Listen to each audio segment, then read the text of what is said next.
Sofia Pablo, Eliza Borromeo inilahad ang bet nilang PBB Collab Big Four. Deserve to be, top 4. Actually, lahat po sila super deserving Okay. Pero ako po favorite mo talaga. na lang? Yung favorite. Yeah. Pero ako po, meron po akong big four talaga. Never nang makakalimutan ni na Sofia Pablo at Eliza Borromeo ang kanilang journey sa Pinoy Big Brother Celebrity Collab Edition 2.0.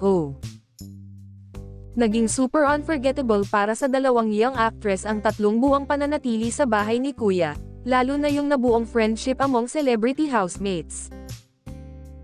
Na-evict sina Sofia at Eliza sa episode ng programa noong weekend matapos makakuha ng pinakamababang percentage ng votes to save.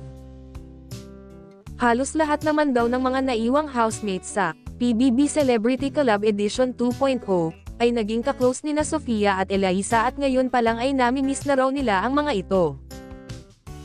Sa panayam ng GMA, natanong ang na-evict na housemates kung sino-sino para sa kanila ang karapat-dapat na makapasok sa Big Four.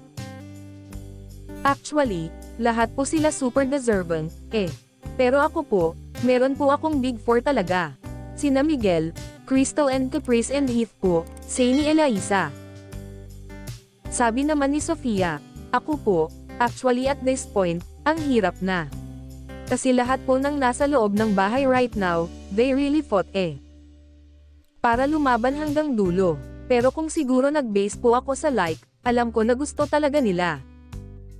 Sina Caprice, Heath, Crystal, and Lela, chika pa ni Sofia.